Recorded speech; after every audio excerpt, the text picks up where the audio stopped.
yes. Yes, of course. It's you. Yes, I'm me. Hello. Now who the hell are you? I will take care of you. Will you now? Well, that's very kind. But first, I need to talk to someone in charge. You're an undertaker. Well, of course. Why would I be in need of an undertaker? John Smith. I should have known. You know, I often wonder to myself whether I've been using John Smith all this time because it's a common name, or whether it's a common name because I've been using it all this time. Shut up. Fat lot of help you are. Doctor, what about your pen? There's too many. Run! Behind you! Good gracious, young lad. What in the name of all that is holy do you think you're doing?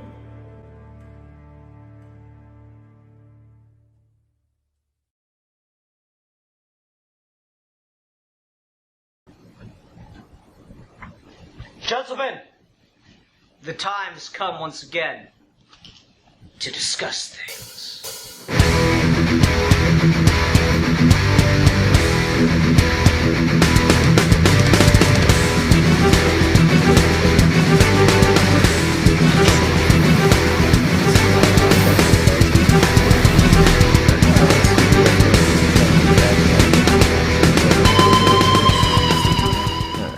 Hi everyone, welcome to another episode of Geeky Gentlemen. I am Sid Part 2.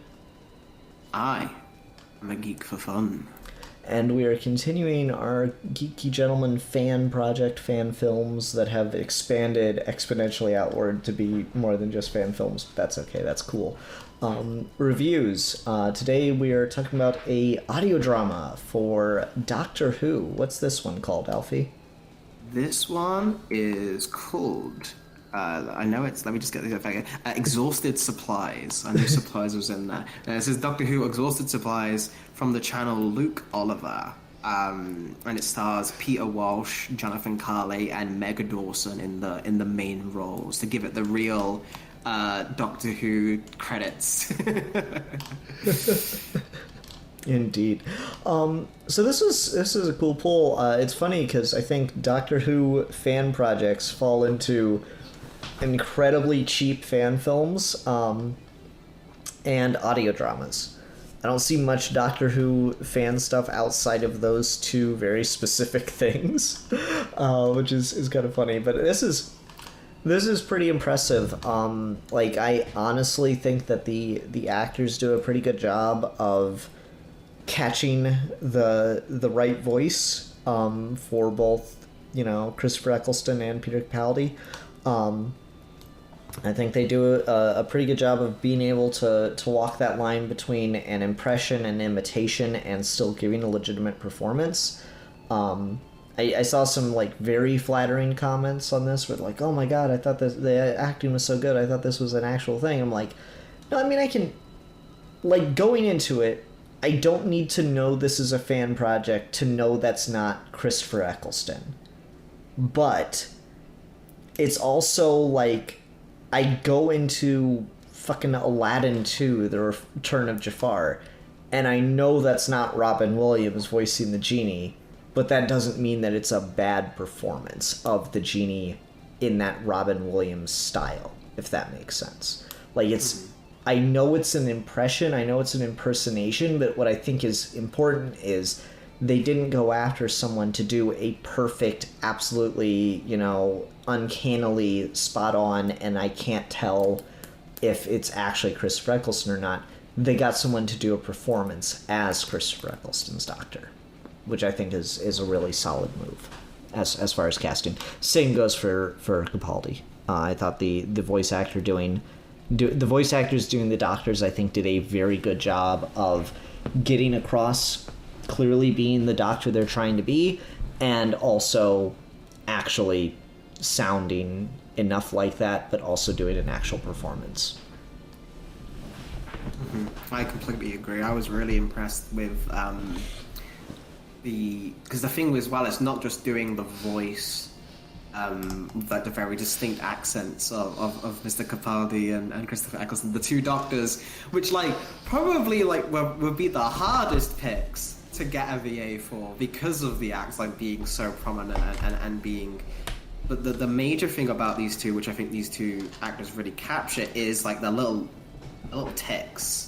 Like the little like pauses with Christopher Eccleston that he does, or like the exuberant nature of Capaldi, but then getting really low versus really high. Like he can do that kind of thing and carry like make you still manage to sound like older.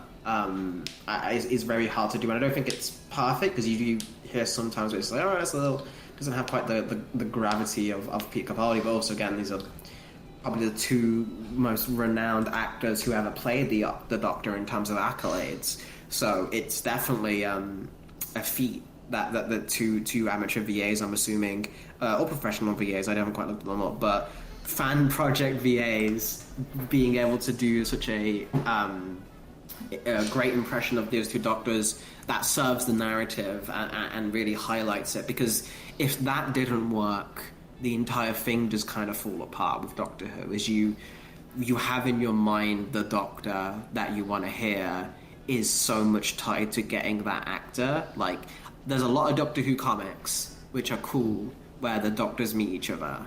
It's not the same. Like, the moments the Doctors when they want to meet each other to do those cross stories, you have to have those voices. You have to have those characters interacting like that, and the choice of doing a multi-Doctor story and being able to pull that off, I think, is very ambitious. But they did it, so I'm like, hats off. It always, like, the thing that I always complain about with Doctor Who fan projects is Doctor Who, unlike almost everything, has the perfect conceit of you can put literally anyone in the title role, and there's the conceit within the story to not have to explain why they don't look like the actor that plays them on the television show. And so many fan projects choose not to do that. And to just, no, I'm Peter Capaldi. What do you mean I look like I'm 12? I'm actually 13, but I'm just playing Peter Capaldi's actor. I'm like, no.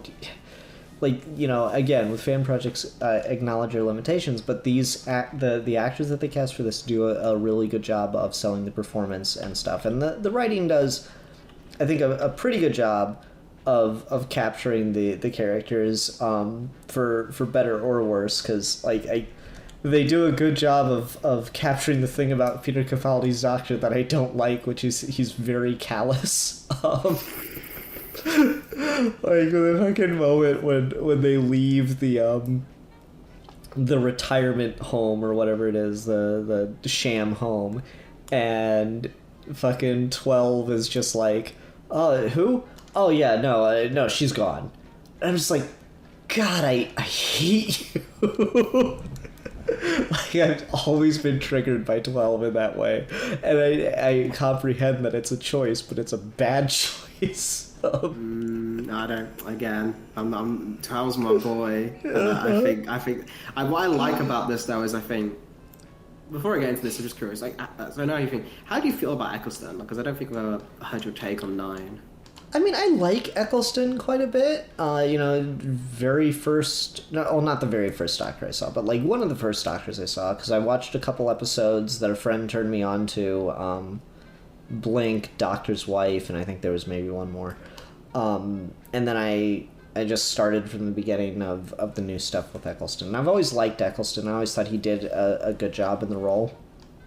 I've never understood the, like, fascination and the obsession with Eccleston. I remember just, like, hearing people talk about, like, oh yeah, Tennant and Smith are fine, but Eccleston just outclassed them in every way, and I'm like, I mean, no? Was kind of like my always feeling with him. I had that very Ian Harrington reaction to where everyone loves a thing and I suddenly start hating it. And I never hated Eccleston, but I was never particularly, like, blown away by him in the way that other people seem to be. But I do like Eccleston as an actor for the Doctor, and I like the Ninth Doctor's stuff. It's of course marred by everything that was going on with the series at that time, the fact that no one had any faith in it. But I think he does a solid job, and I like the stories with him. He's got good bits that I quite enjoy. I give you air from my lungs. Like that one is that's just fucking great. So yeah, I like it. I like 9. I like Eccleston. There's the reason I bring it up because this is such a interesting, like, really, I got a genius choice for a multi-Doctor story to pair these two together. Because at first, like, when I first sent you this, I think it was quite funny, is the thing that you immediately went to is like, oh, that sounds very angry. Like, that is, yeah, you're right, yeah, that like, you think that's what this would be, but it's really not, because what this actually is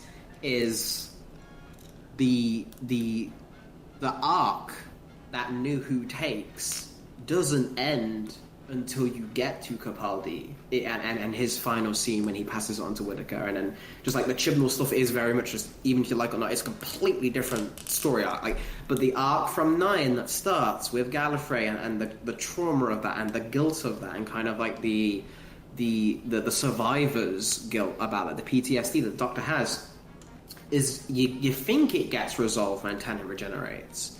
But it really doesn't, as the 50th proves, is like the 11th is still, he's just hiding it there. And then Capaldi really is the first one who has to, like, at first, like you say, like it seems like he's so callous about anything, but the real reveal is like this is this old man who has come to this thing, and he's realized the only way to deal with this is he has to keep moving, is he can't let this just ruin him. He can't let his break. He has to be above this, and he has to find a way to save people by not being kind of so obsessed about it and so like dependent on his thing. He's grown up is what has happened, and I think that's such a really interesting way, because that's the same kind of thing that the show happened. Is Doctor Who comes on and Christopher Eccleston is cast, and he's in a trench coat and he's talking just kind of like a bloke. And there's no alien planets in that entire first series. It's all set in the past, the future, and Earth, and in like just the outer orbit of Earth. But they're very self-conscious in that first series of like trying to win back the public, trying to be like, look at us, look how cool we are. Look, don't worry, we're not wobbling the sets anymore. Like, please, British public, don't hate us. And then you get to Capaldi. And again, now the Doctor's old again. The Doctor's wearing velvet coats. The Doctor's doing these massive... He's talking to Santa Claus, and he's just completely embracing all the good and bad of Who. And it's no longer self-conscious, is what it is. And I think, again, having those two pair lets you do a really interesting, like, meeting with that and kind of commentary on, like, what it means to grow up and what it means to grow old and to kind of the fear of that, but also like when you're young you think you're so smart and you think you have it all together. Like Christopher Eccleston's Doctor is the moody teenager. Like he is the one who's kind of like the poet. He's the one who's listening to Evanescence and being sad. Like he's got all this pain, this all guilt, and Capaldi's just kind of over it. Like he's just like, yeah, but whatever. Like I'm 50 now. Like, you know, like I think that's such a great dynamic to pick up on. That there's only a little bit of it, but I think that's what makes it stronger, because I would agree with you. I think for all the things I don't like about Capaldi, there are choices made. I disagree with those choices. Is kind of where I've come to on Capaldi. Mm. It's not that those are inherently bad, it's that they're inherently not the things I liked about the show. But, you know, respect to the author, you know, Stephen Moffat spent like, 10, almost 15 years on Doctor Who? 10 years as showrunner. Yeah, and before that he was on it with Davies, so add another, 5 to it? Yeah, so like he spent a long time with that, and he said what he wanted to say. Respect. So like in that regard, yeah, I do like what these characters have to say and how they balance off of each other. Where I think this fan project fails, the thing that I think this does the most wrong, just as a conceit of a fan project, is they're not in the episode together for more than like 10, maybe 15 minutes, if that, probably less.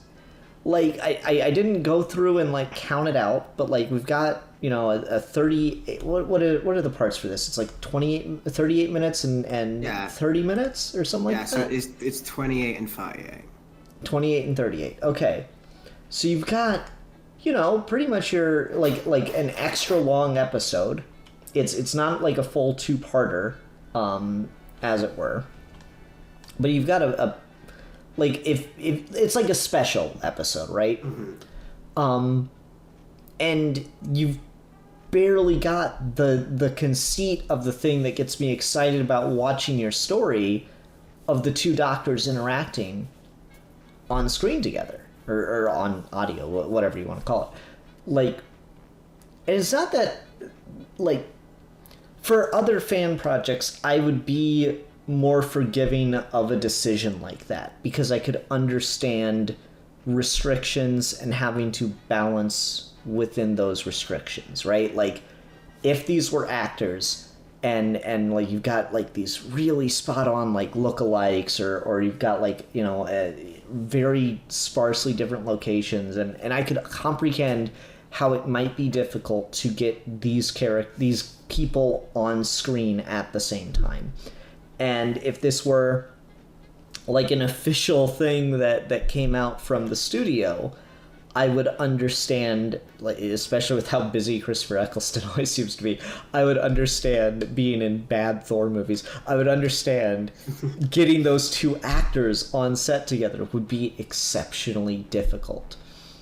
But it's a fan project, it's an audio drama, where these two actors are, maybe they're in the same country, I'm going to assume from, you know, pretty decent accents, but where they're probably in like completely different cities, if not states, if not even countries. You know, one of these guys could be living in the UK, the other guy could be living in like fucking Germany or something, right?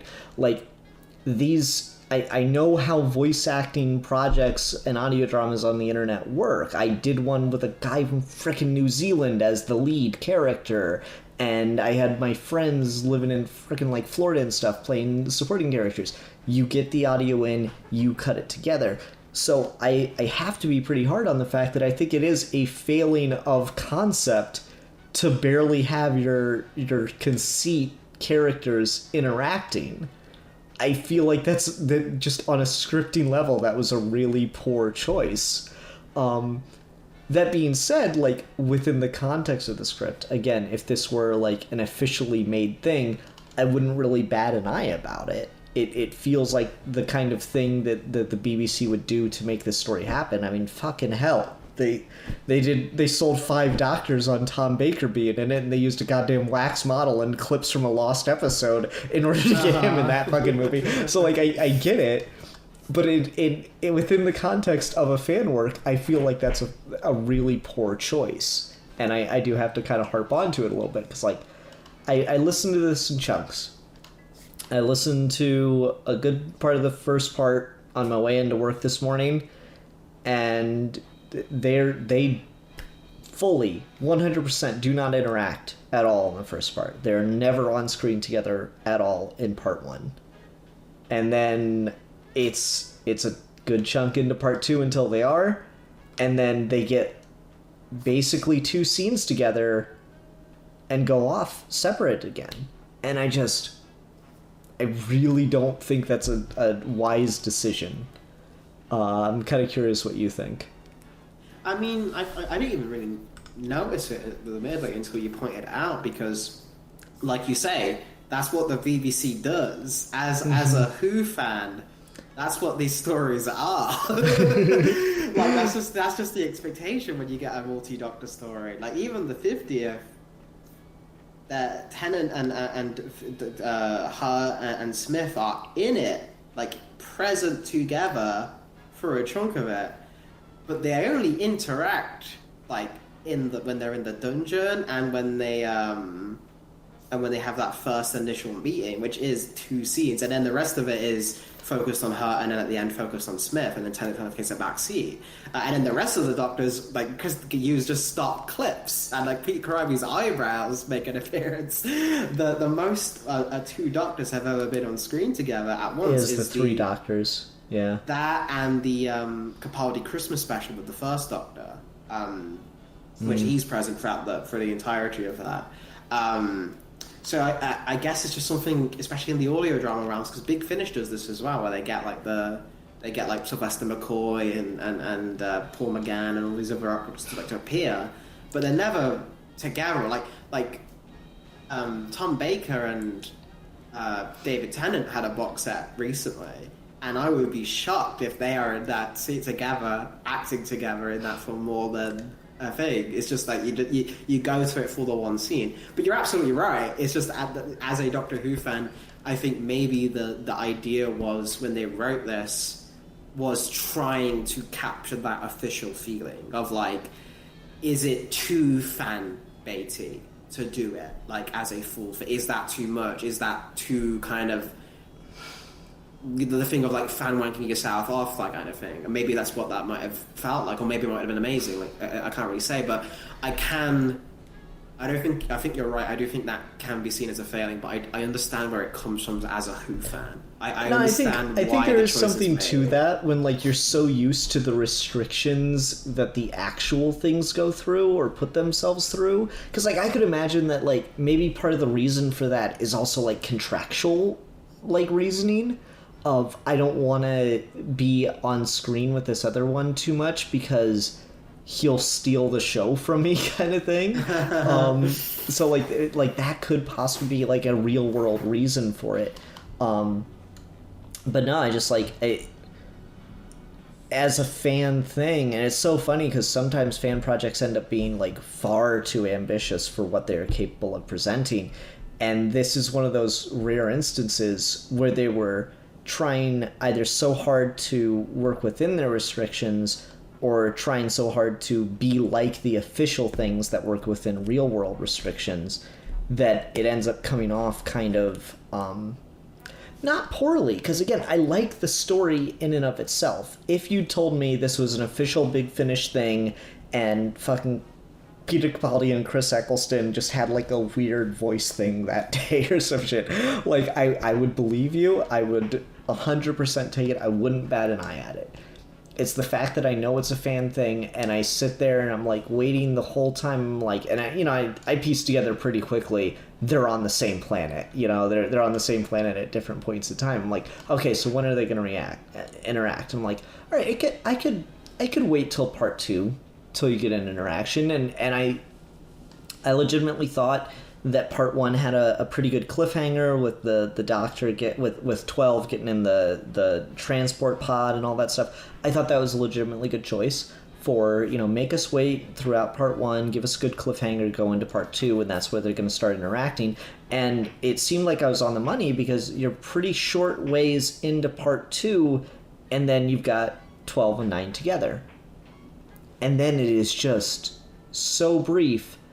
And the reasoning for the split up felt so goddamn weak in my mind. Like, and maybe that's a little unfair, but it's like, where's your TARDIS at? I mean, like, okay, yeah, maybe that's a problem. You still have a TARDIS. Like, fuck, you can't drop him off? You don't know the exact coordinates? Hey, TARDIS, find yourself also on this planet in the time stream. You can't do that, dude. Yes, it's never it good can. at any. No, the TARDIS is the most least reliable vehicle in fiction, and you know this. That's the fun of it. And yet he uses it. No, that you can't use that argument. You know why? Because of how this ends as like him coming back right at the end of episode 1 of series 1. So you can't fucking use that. Like he times it so perfectly. To do it that way, you see. So now you. You eat that bullshit sandwich with a fucking smile on your face, boy. Absolutely, it's that's what we love it for. The TARDIS is a fickle mistress. But yeah, again, I also did feel like the reason I like the scene they're in together quite a lot. I like what's talked about. I like fresh from the Time War 9, just like, do you understand? Like, what's wrong with you?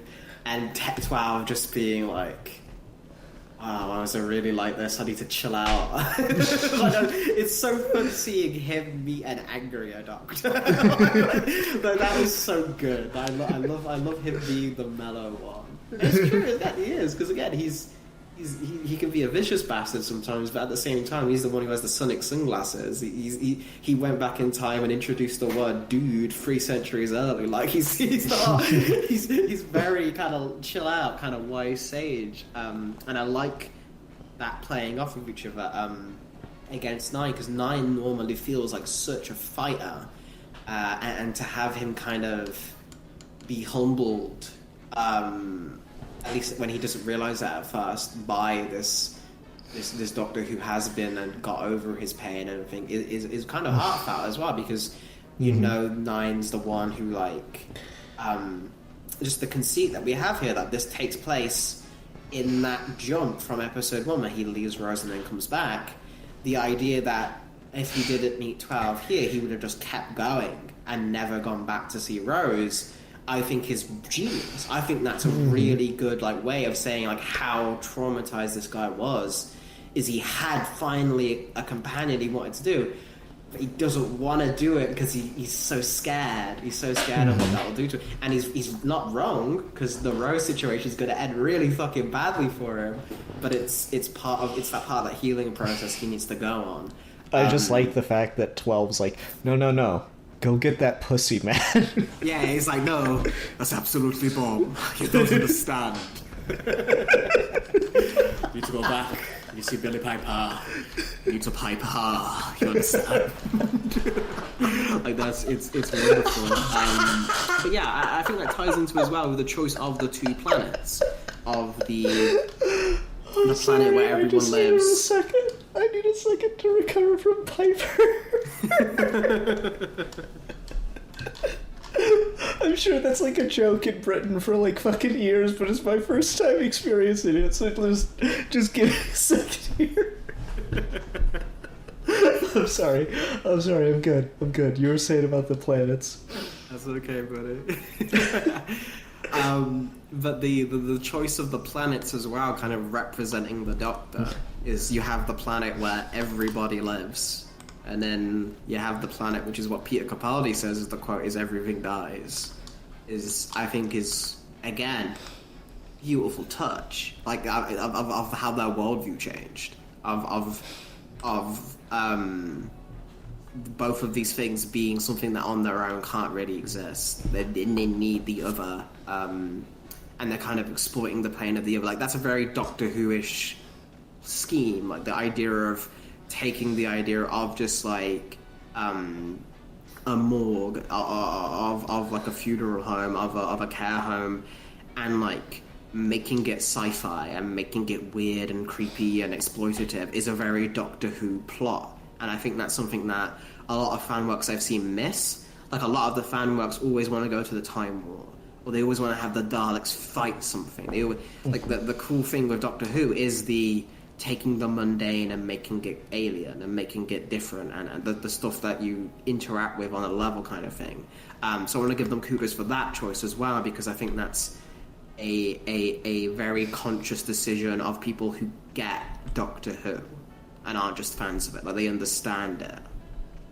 Yeah, no, I absolutely agree. The fact that they decide to do something so character based, I will give it a lot of kudos for the conversation between 12 and 9. I think that is so many things, especially in the hands of a fan, would handle that very, very poorly. And this does not. This made very intelligent decisions with the ways that they wanted to work with that. And you can tell there's love for both of these versions, and it comes off very, very well. Now I want to see him do it with 12, and 6 is Baker, right? No, Colin Baker is 6, yeah. Yeah, 4 Colin is Tom Baker, that's it. Yeah. Colin Baker.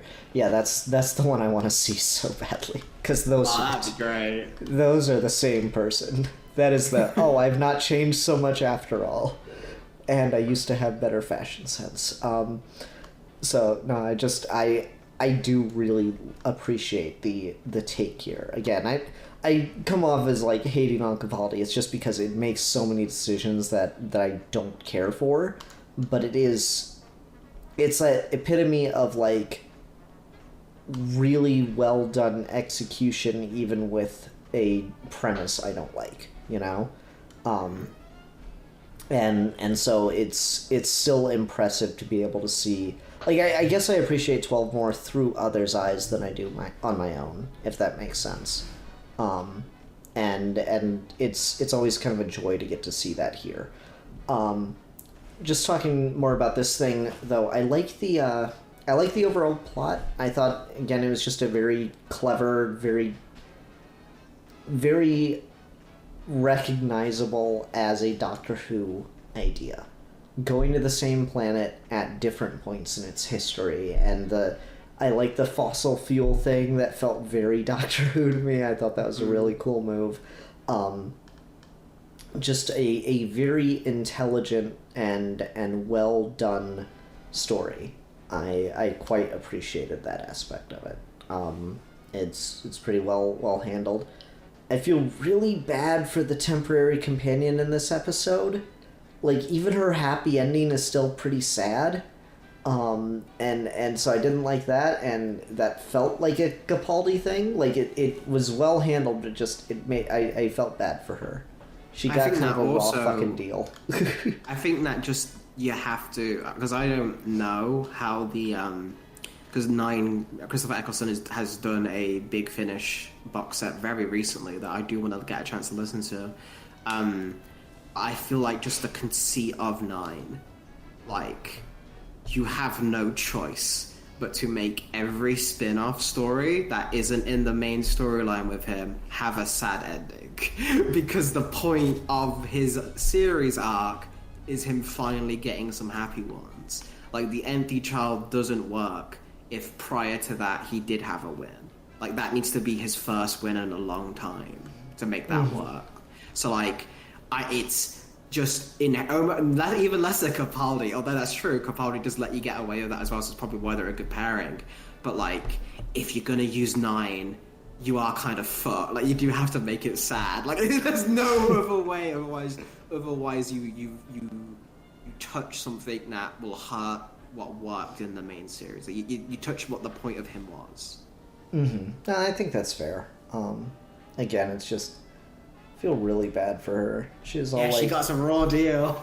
She really did. She ended up like a fucking slave turned almost murderer at one point. Like, shit, man.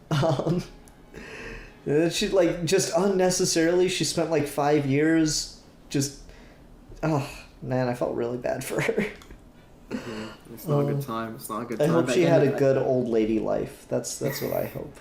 Well, I mean, apparently she'd just be able to do that forever with the chips and stuff. Which, again, I think is a cool concept. I like the idea of a future society that has fully figured out how to stop death, but still finding the way to put capitalism in it. Like, it's such a, yeah, this is what would definitely happen. Like, even on such a high, like, kind of like perfect concept, you know, like Tom King has that thing in the Superman book where they're like, oh yeah, we've given the infinity formula, which is let Lois Lane live until the end of time.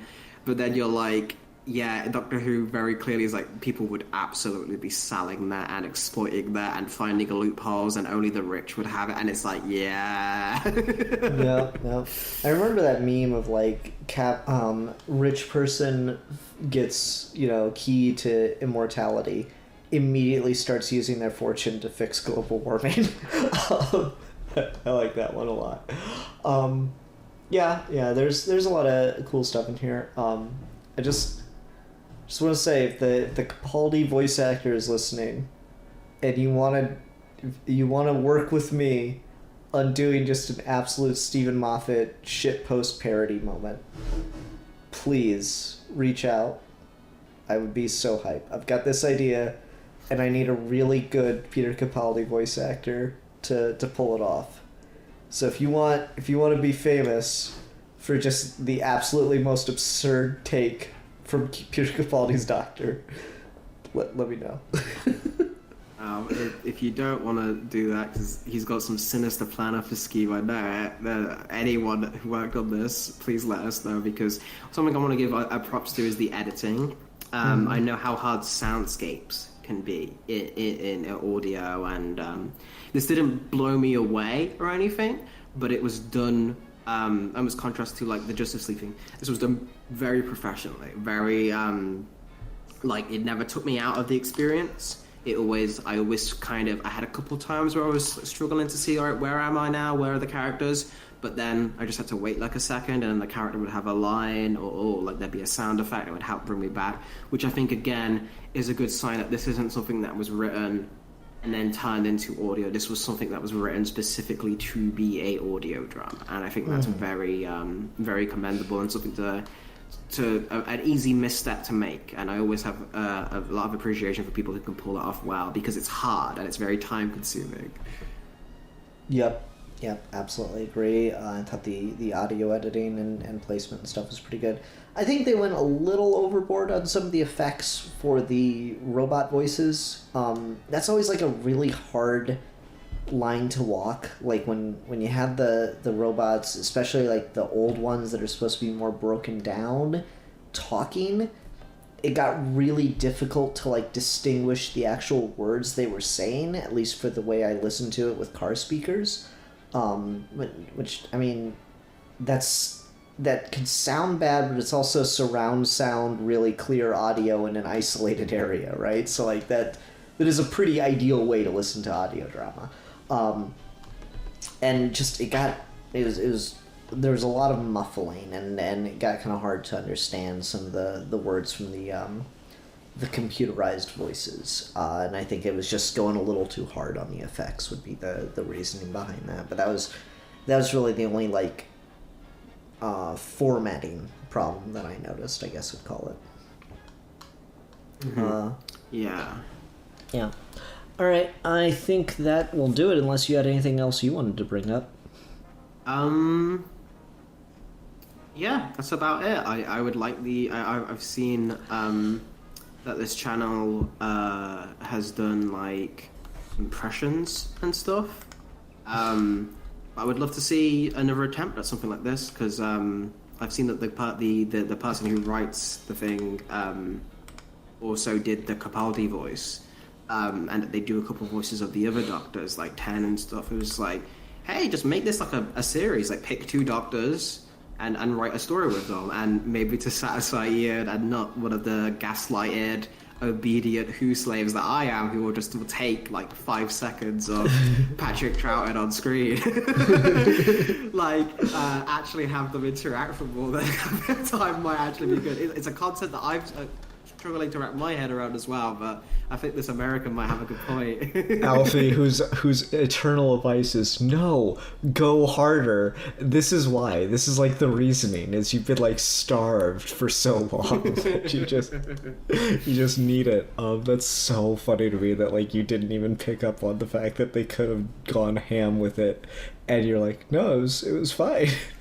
It's again, I devour the Doctor Who Big Finish ranges, and they literally have a multi-Doctor story where they get all of the actors and none of them play the Doctor. They just play different roles. It was like, why don't you just have them play the Doctor?